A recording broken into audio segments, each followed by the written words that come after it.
Plastic की बात चल रही है तो प्लास्टिक पहले हम जानते हैं प्लास्टिक कहाँ पाया जाता है, ओनली फॉर ओनली प्लांट में, क्योंकि जहाँ ग्रीन होगा वहीं ये पाया जाएगा। तो ग्रीन में एनिमल सेल तो होता नहीं है, तो कौन होगा, प्लांट की सेल होंगे। और कौन हो सकता है आपका, एल्गी हो सकती है। भाई ग्रीन में ये होंगे ना जो फोटोसिंथेसिस खुद कर पाए, जो फोटोसिंथेसिस खुद कर पा रहा होगा, अपना भोजन खुद बना पा रहा होगा, उसी के पास क्या होगा बताओ, प्लास्टिक प्रेजेंट होगा। उसके अलावा ये कहीं देखने के लिए नहीं मिलेगा। तो देखो अब कह रहा है कि प्लास्टिक में ही क्या आता है, एक प्रेजेंट होता है क्लोरोप्लास्ट। हमने पहले ही जब एक आपको पूरा डायग्राम दिया था, डायग्राम का मतलब क्या किया था, एक एक भाग हमने तोड़ के पहले एक एक क्या किया था, डिस्ट्रीब्यूट कर दिया था, कौन कहाँ जाएगा, किसमें क्या पाया जाता है, किसमें कितने स्ट्रक्चर होते हैं। पहला लेक्चर हमने जब लिया था तो ये बताया था, पहला या दूसरे लेक्चर में हमने आपको पूरा एक एक चीज बताया था। उसी को अब क्या करना है, थोड़ा सा एक्सप्लेन कर लेना है। एक्सप्लेन में कुछ नहीं है, जो वहां पे बताया था वही चीज यहाँ भी जानना है। तो पहले बोला प्लास्टिक में क्या बोला, plastic is found of the all plant. देख लो मतलब कह रहा है कि कहीं भी एनिमल में प्रेजेंट नहीं होगा। मैंने वही बात बोला, मैंने भी तो वही बोला था, ये कभी भी एनिमल सेल में देखने के लिए नहीं मिलेगा, ये वही मिलेगा देखने के लिए जहाँ ग्रीन हो। ग्रीन कलर कहाँ होता है, प्लांट में। तो कह रहा है कि जो हमारा प्लास्टिक होता है, प्लास्टिक कहाँ प्रेजेंट होता है, प्लांट में। प्लांट में तो प्लांट के जितने भी सेल होंगे सब में ये प्रेजेंट हो सकता है, जो ग्रीन कलर का। और क्या ये कर सकता है, क्या करा सकता है, ये क्या करेगा, लाइट को ट्रैप करने की कैपेसिटी रखता है। लाइट को ट्रैप करने की कैपेसिटी कहाँ होता है, प्लास्टिक में ही होता है। तो कह रहा है, देखो कह रहा है कि इग्लोनाइट base of the type of pigment and plastic can not be classified into the chloroplast and chromoplast and leucoplast. Can be confined है कि कैन नॉट बी कन्फाइंड, एक बार देखना एनसीईआरटी में। कैन भी है ना, वही मैं कह रहा हूँ, कैन नॉट कैंसिल हो गया, यहाँ पे होगा कैन भी। अब देखो कह रहा है कि जो प्लास्टिड होता है, प्लास्टिड कहाँ पाया जाता है, प्लांट सेल में पाया जाता है, मतलब सब के सब प्लांट सेल में पाया जाता है। यही याद रखिएगा, सेल्सन रीजन जब बनाएगा यहाँ से बन सकता है, या इनकरेक्ट और करेक्ट का क्वेश्चन बनाएगा तो भी यहाँ से बन सकता है। कह रहा है कि जो प्लास्टिड होता है वो क्या है, मतलब पूरे प्लांट सेल में पाया जाएगा। और कह रहा है कि इग्लोनाइट base on the type of, किस टाइप पे, पिगमेंट के टाइप पे और प्लास्टिक के टाइप पे। हम प्लास्टिक को कितने भाग में बांटते हैं, 3 भाग में बांटते हैं। पहला क्या है, बताया था ना मैंने पहले दिन जो क्लासिफिकेशन दिखाया था, पहला क्या है क्लोरोप्लास्ट, इसमें क्या देखने को मिलेगा, तो कलर को देखने को मिलेगा। दूसरा क्या है क्रोमोप्लास्ट, क्रोमोप्लास्ट में क्या होगा, कलर देखने को मिलेगा नहीं मिलेगा। और तीसरा आता है अपना ल्यूकोप्लास्ट, ये केवल स्टोर का काम करता है। ये मैं उस दिन भी बताया था, फिर दोबारा आज बता रहा हूं। तो उस दिन का नॉलेज है तो ज्यादा यहाँ डीपली जाने की जरूरत नहीं है, क्योंकि प्लांट में भी हमें अभी पढ़ना है। अरे लाइट रिएक्शन पढ़ोगे, ये सब तो यहीं पढ़ेंगे ना, कहाँ जाएंगे, अब पढ़ना ही पड़ेगा। तो देखो कह रहा है कि जो हमारा प्लास्टिड होता है ये प्लांट के केवल और केवल प्लांट सेल में ही पाया जाता है, उसके अलावा कहीं और नहीं पाया जाता है। कह रहा है कि इसको इग्लोनाइट के बिहाफ पे हमने 3 भाग में बांटा है। पहला बांटा है क्लोरोप्लास्ट, दूसरा बांटा है क्रोमोप्लास्ट, तीसरा बांटा है ल्यूकोप्लास्ट। अब कह रहा है कि क्लोरोप्लास्ट क्या होता है, तो क्लोरोप्लास्ट तो मतलब ही बोल रहा है कि ये क्या है, एक तरह का कलर को शो कर रहा होगा, पिगमेंट। पहले जान जाना जो प्लास्टिक होता है एक तरह का पिगमेंट है। अब पिगमेंट है तो कोई होगा पिगमेंट जो कलर दे रहा होगा, कोई नहीं दे रहा हो, कोई पिगमेंट स्टोर करके रख रहा होगा। तो जो कलर देता है उसको क्लोरोप्लास्ट, जो एक होता है क्रोमोप्लास्ट और दूसरा ल्यूकोप्लास्ट।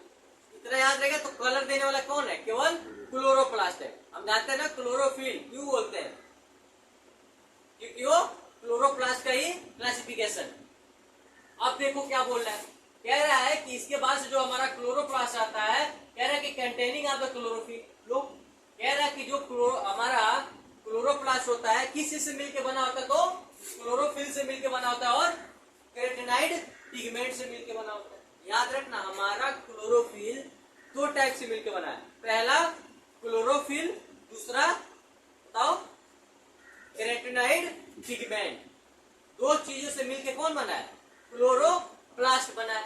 अब कह रहा है कि जो हमारा केराटिनाइड होता है। ये तो क्लोरोफिल तो जानते हो, ग्रीन कलर ABC वाला, प्लांट पढ़ेंगे तो वहां क्लियर बताऊंगा। लेकिन यहाँ पे ये जान लो कि क्लोरोफिल क्या करता है, कलर को दर्शाता है। लेकिन कह रहा है कि कलर को दर्शाने के लिए तो ग्रीन की बात भी हो गई, लेकिन और भी तो होते हैं, लाल पीला हरा, ये भी तो कलर है, इसको भी तो कोई दर्शा रहा होगा।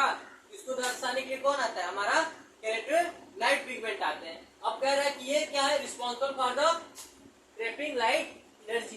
तो जो हमारा क्लोरोप्लास्ट होता है वो क्या करता है, लाइट एनर्जी को ट्रैप करता है। ट्रैप करके कहाँ ट्रैप करता है, तो आपको दिख ही रहा है, आप दिखा रहा हूँ कहाँ से कहाँ ट्रैप हो रहा है। आप देखिए, ये जो आपको सिक्का क्वाइन जैसा स्ट्रक्चर दिख रहा है, लग रहा हो कि स्टॉक किया गया, मतलब एक ऊपर एक रखा गया, ये तो लग रहा होगा सिक्का के जैसा। तो कह रहे हैं कि जो सिक्का के जैसा है ये कैसा होता है, ग्रीन कलर का होता है। और क्या करता है ये, यही जो स्ट्रोमा होता है, देखो पूरे बॉडी को कौन कवर करेगा, स्ट्रोमा ही होगा, पूरे जो स्पेस बचे हुए हैं। तो लाइट को ट्रैप करने का काम कौन करेगा, स्ट्रोमा करेगा। स्ट्रोमा के बाद से रिएक्शन चलाने का काम कौन करेगा, ये ग्रेन्यूल मतलब होता है सिंगुलर, और ग्रेना मतलब होता है प्यूलर। मतलब इसमें से अगर एक सिक्के की बात की जाए, मतलब एक थैला कॉइल की बात की जाए, उसको क्या बोलेंगे, और सारे की बात किया जाए तो ग्रुप में ग्रेना बोलते हैं। अब कह रहा है कि अब देखो सबसे ऊपर वाले पार्ट को क्या बोलते हैं, आउटर मेम्ब्रेन। इसके जस्ट नीचे वाले पार्ट को क्या बोलेंगे, इनर मेम्ब्रेन। अब बताओ, यहाँ भी तो दो मेम्ब्रेन देखने के लिए मिल गया। तो अब आपसे एक क्वेश्चन पूछा जाए कि क्लोरोप्लास्ट में, और क्लोरोप्लास्ट कितने मेम्ब्रेन बाउंडेड सेल ऑर्गेनेल है, तो क्या बोलोगे, double membrane bounded cell organelle है। अब समझ में आ रहा है क्वेश्चन कैसे बनते हैं।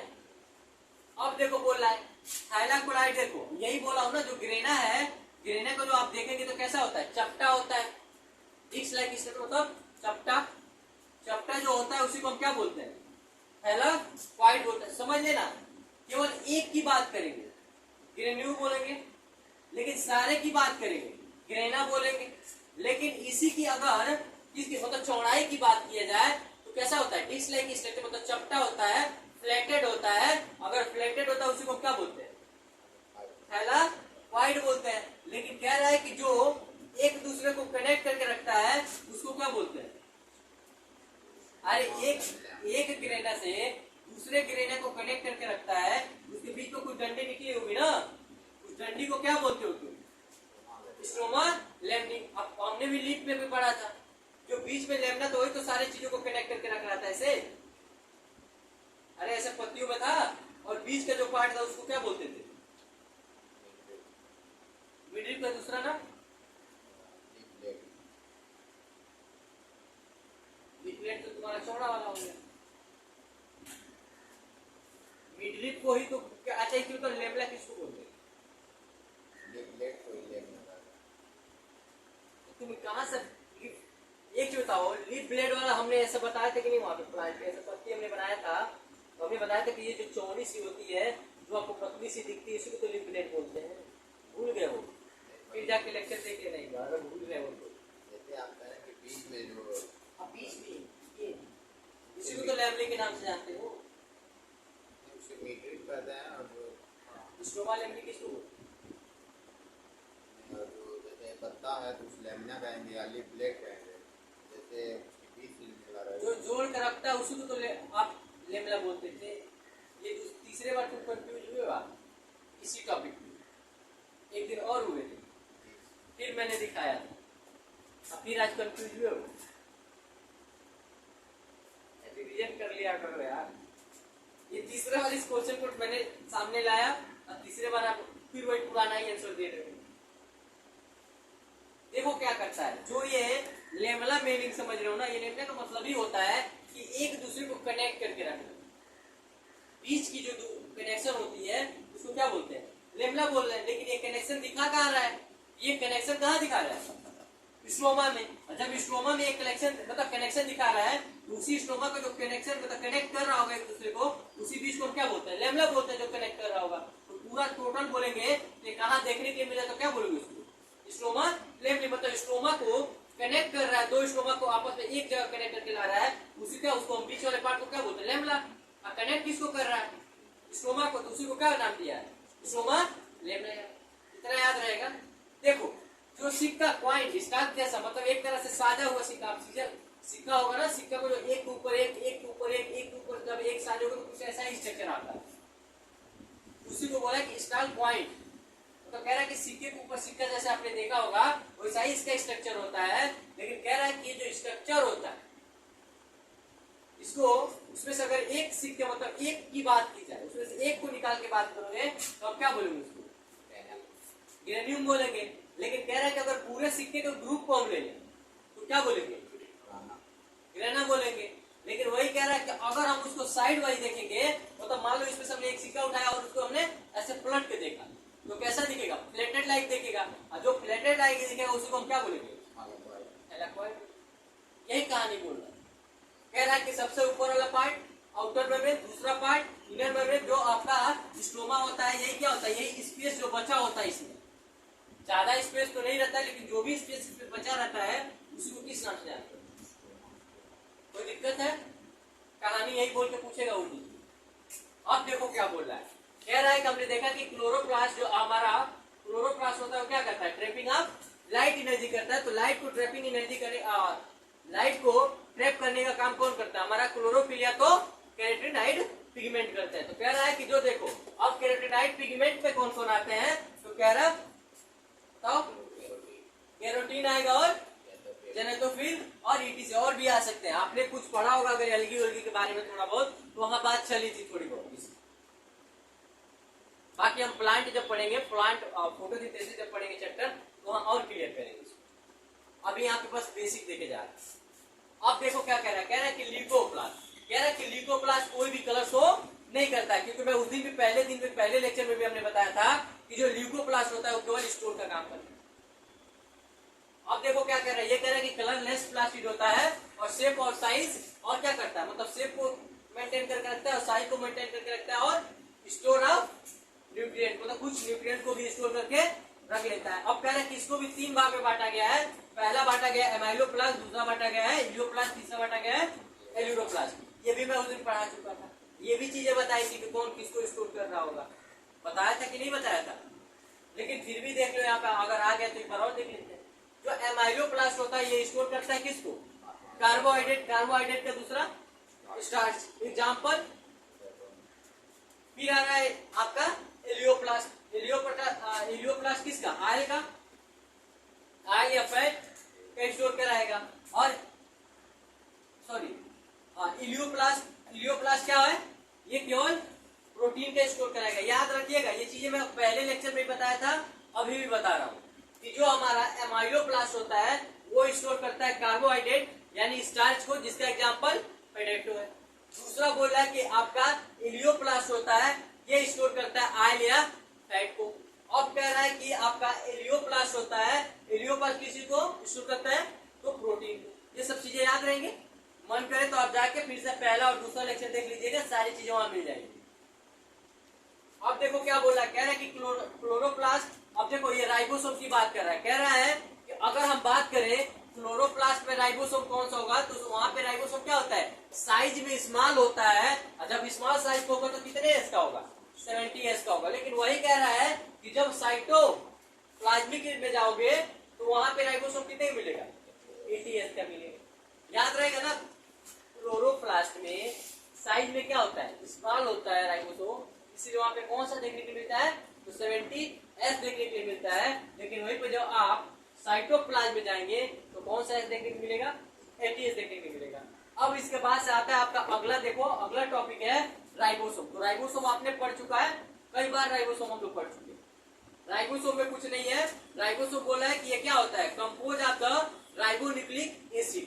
मतलब कह रहा है कि जो आपका हम लोग देखे थे ना कि सब, अभी तो माइटोकॉन्ड्रिया पढ़ के आए थे राइबोसोम के बारे में, वहां पे बताया था ना कि सम क्वांटिटी ऑफ आरएनए। ये भी कह रहा है कि जो हमारे राइबोसोम होते हैं ये क्या होते हैं? जो आपका राइबोन्यूक्लिक एसिड होता है और क्या होता है? कुछ आरएनए। जैसे राइबोन्यूक्लिक एसिड का मतलब क्या है? आरएनए ही तो हुआ। आरएनए का फुल फॉर्म बता। बात तो वही है, बना किसका होता है? तो आरएनए का बना होता है। सिंपल बात है। कह रहा है कि एंड और क्या होगा? तो मैंने बोला था ना कि अगर आपसे पूछा जाए, कुछ ना समझ में आए तो क्या लगाना है? प्रोटीन। फिर किसका बना होगा? जो आपका राइबोसोम है वो किसका बना होगा? आरएनए और प्रोटीन का बना होगा। अब बात आती है कि एक चीज बताओ, यूकैरियोटिक होगा तो कौन सा राइबोसोम देखने के लिए मिलेगा? ATS। अगर प्रोकैरियोटिक होगा तो 70S। कोई दिक्कत? मामला खत्म। यही है राइबोसोम। दूसरा कहानी अब आ रहा है, आपका आता है साइटोस्केलेटन। साइटोस्केलेटन में देखो कह रहा है कि elaborate network of the filamentous proteinaceous structure present in the cytoplasm. मतलब कह रहा है कि साइटोप्लाज्म में जो क्या होगा, जब आपका प्रोटीनियस मतलब प्रोटीन का और किसका, फिलामेंटस का एक नेटवर्क फैला हुआ होगा, उसी को हम क्या बोलेंगे? साइटोस्केलेटन बोलेंगे। स्केलेटन में मतलब क्या होता है? स्केलेटन हम देखते हैं ना अपना पूरे ढांचा, मतलब एक बॉडी की ढांचा। कह रहा है उस बॉडी का ढांचा बनाने के लिए किसी भी सेल में क्या लगा होगा, तो वहां पे लगा होगा साइटोस्केलेटन। अब साइटोस्केलेटन ही बता रहा है कहां पाया जाएगा, साइटो मतलब साइटोप्लाज्म। इतना तो समझ में आएगा ना। अब मैंने बोला ना कि जहां कुछ ना समझ में आए किस चीज का बना है, क्या मानना है? प्रोटीन। तो ये कैसा होगा? प्रोटीनियस मतलब प्रोटीनियस होगा। और नेटवर्क इसका क्या होगा बताओ? अभी बताया हूं ना, बताओ नेटवर्क क्या होगा? क्या होगा? माइक्रोफिलामेंट ट्यूबुलर स्ट्रक्चर पाया जाएगा। माइक्रोफिलामेंट का मतलब क्या होगा? एक तरह का जाली होगा, नेटवर्क होगा, जो कहां पाया जाएगा? तो साइटोप्लाज्म में पाया जाएगा। और किस चीज का बना होगा वो नेटवर्क? तो प्रोटीन का बना होगा। उसी को हम क्या बोलेंगे? साइटोस्केलेटन बोलेंगे। ये मामला खत्म। अब अगला टॉपिक अपना आता है, क्या अगला टॉपिक क्या है? Cilia and flagella. तो सीलिया और फ्लैजिला के बारे में तो आपको मालूम है, कहो तो फिर एक बार समझाए यार, इसको भी समझा कैसे निकल। देखो क्या बोला, सीलिया बोला कि cilia small structure and work like oars causing the movement of either the cell or the surrounded by the fluid.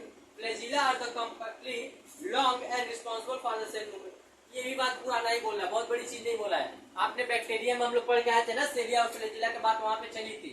हमने बताया था कि जो फ्लैजिला होता है वो क्या होता है? देखने में लंबा होता है, लेकिन वहीं पे जो सीलिया होती है देखने में छोटी होती है और जनसंख्या में ज्यादा होती है फ्लैजिला से। जहाँ पे फ्लैजिला 4 से 8 या 4 से 6 पाया जाएगा, वहां पे सीलिया किसी बॉडी पे मतलब 1000 ऑफ सीलिया 100 ऑफ सीलिया प्रेजेंट हो सकती है।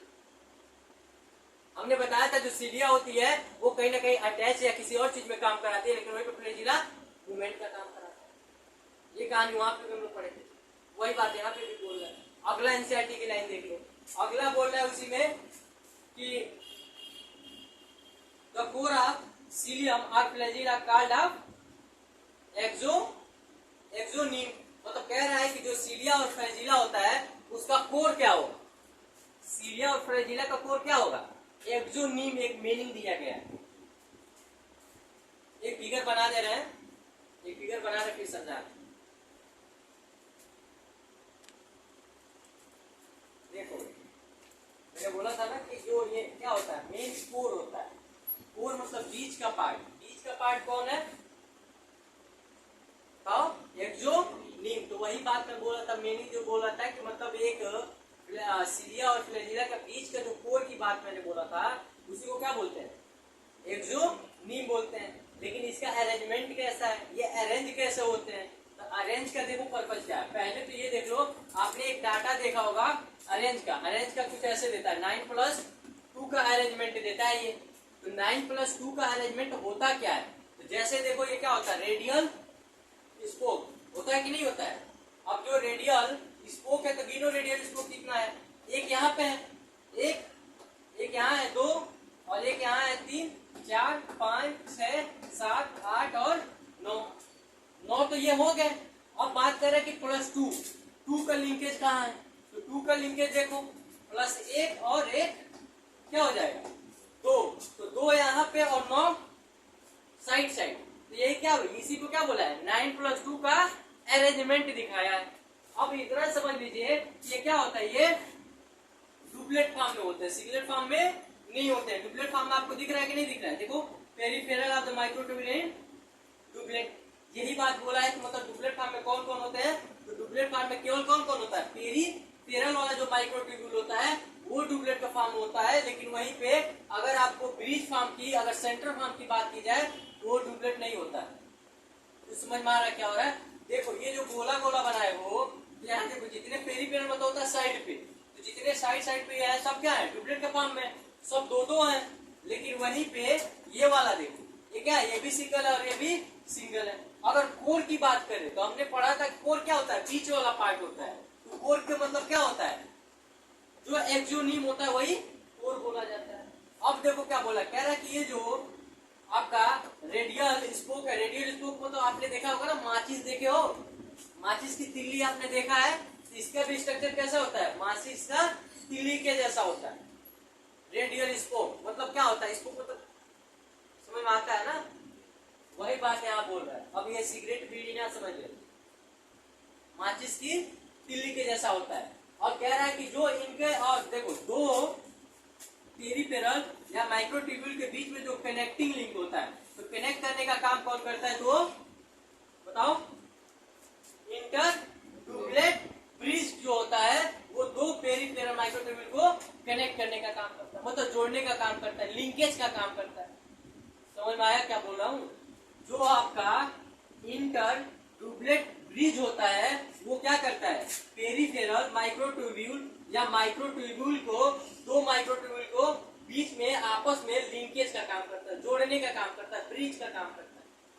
अगर नदी क्रॉस करनी तो बीच में क्या होता है, एक ब्रिज बना होता है ना, जिससे आप एक किनारे से दूसरे किनारे जा पाओ। वैसे ही क्या होता है, एक ट्यूब्यूल से दूसरे ट्यूब्यूल, एक ट्यूब्यूल से दूसरे ट्यूब्यूल पे जोड़ने का काम, ले जाने का काम कौन करता है, ब्रिज। कौन सा ब्रिज, इंटर डुप्लेट ब्रिज, नाम याद रहेगा। बाकी इसका अरेंजमेंट कैसा होता है, तो 9+2 का अरेंजमेंट शो करता है। और इसका कोर होता है, उसको कोर को क्या बोलते हैं, एक्सोनीम बोलते हैं। बाकी ये देखो ऊपर जो होगा, हर साइड पे कितने होंगे, 3 होंगे, अंदर साइड पे 2 होंगे। इतने से बॉस नहीं है, आपसे यही पूछेगा जो अंदर वाले होते हैं उसको क्या बोला जाता है, तो अंदर वाले को क्या बोलता है, सेंट्रल माइक्रोट्यूब्यूल के नाम से जाने जाते हैं। देखो जो बीच में पाए जा रहे हैं, जो बीच में ये पाए जा रहे हैं उनको क्या बोलते हैं, सेंट्रल माइक्रोट्यूब्यूल बोलते हैं। लेकिन वही जो साइड साइड पे पाए जाते हैं, देखो जो बीच में पाए जाते हैं वो सिंगल सिंगल है, इसीलिए नॉर्मल हमने क्या बोला, सेंट्रल माइक्रोट्यूब्यूल बोला है। सेंट्रल मतलब बीच में पाया जा रहा है। अब कोर की बात करेंगे तो कोर का दूसरा नाम क्या है, एक्सोनीम है। लेकिन वही कह रहा है कि जो पेरिफेरल मतलब साइड पे जो पाए जा रहे हैं, साइड पे जो पाए जा रहे हैं, मतलब पेरिफेरल पे जो पाए जा रहे हैं, वो माइक्रोट्यूब्यूल को हम क्या करते हैं, ये किस फॉर्म में होता है, डुप्लेट के फॉर्म में होता है, मतलब दो दो के फॉर्म में रहेंगे, पेयर में रहेंगे, वन वन पेयर। लेकिन कह रहा है कि इन दोनों का जोड़ने का जो काम करता है उसे क्या बोलते हैं, इंटर डुप्लेट ब्रिज के नाम से जानते हैं। और हर एक किससे, माइक्रोट्यूब्यूल से या डुप्लेट से क्या निकला होगा, एक रेडियल स्पोक निकला होगा। ये टोटल होते कितने हैं, ये टोटल 9 होते हैं। तो रेडियल में कितने होते हैं, 9 होते हैं। इसीलिए जो इसका अरेंजमेंट फॉर्म होता है तो 9 पेरिफेरल पे होता है, 2 सेंटर पे होता है, इसलिए हम क्या बोलते हैं, 9+2 का अरेंजमेंट।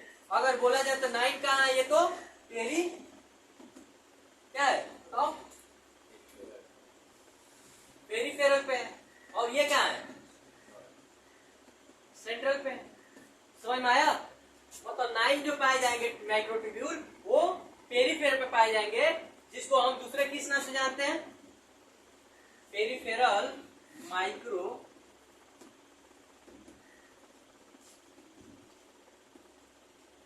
ट्यूब्यूल के दूसरे किस नाम से जानते हैं, सॉरी मतलब कितने फॉर्म में होते हैं, कितने फॉर्म होते हैं, डुप्लेट के फॉर्म में पाए जाते हैं। फॉर्म का मतलब कैसे पाए जाते हैं, अकेले है कि 10 लोग के साथ है कि 4 लोग के साथ है, तो एक कितने के साथ है, 2 ही के साथ है ना, 2-2 का पेयर है यहाँ पे, मतलब कहने मतलब एक-एक का पेयर है सब। तो पेयर देखोगे तो किससे होंगे, डुप्लेट में मतलब 2 एक साथ 2 लोग दिखाई देंगे। कह रहा है कि क्या होंगे वो जो 2 लोग दिखाई देंगे, कहाँ पे दिखाई देंगे, तो कहाँ पे दिखाई देंगे, पेरिफेरल माइक्रोट्यूब्यूल पे। लेकिन वही बोल रहा है कि जो 2 लोग होंगे जो सेंटर पे प्रेजेंट होंगे वो क्या होंगे, अंदर होंगे, कोर जोन पे होंगे। कोर जोन का दूसरा नाम एक्सोनीम होता है। बस यही कहानी है और कुछ नहीं है इसमें, इतना याद रहेगा। कोई दिक्कत है तो बताओ। और रेडियल स्कोप में कोई दिक्कत, माचिस की तिल्ली देखा हो ना, सेम यही होता है। माचिस इसका तिल्ली मतलब रेडियल, इसको दो दो अब देखो दो माइक्रोट्यूब्यूल को जोड़ने का काम कौन करता है? इंटरट्यूबुलेट ब्रिज करता है। कोई दिक्कत है? यही है सब। अब ये जो दो साइड में दिख रहा है, ये बीच में ये क्या है? सीट है। अब सीट का मतलब कौन सा सीट है? ये कहाँ पे पाया जा रहा है? तो बीच में पाया जा रहा है। तो बीच में पाया जा रहा है तो कौन सा, क्या बोलोगे? सेंट्रल सीट बोलोगे। अरे सीट है मतलब इसी को तो शो कर रहे हो। ये जो सीट है, सीट को हम क्या मतलब कहाँ पे पाया जा रहा है? तो सेंटर में, इसीलिए हम इसको क्या बोलते हैं? सेंट्रल सीट बोलते हैं। कोई दिक्कत है यहाँ तक? तो ठीक है, तब कल देखेंगे हम लोग, बाकी अब कल पढ़ेंगे जो भी पढ़ना है।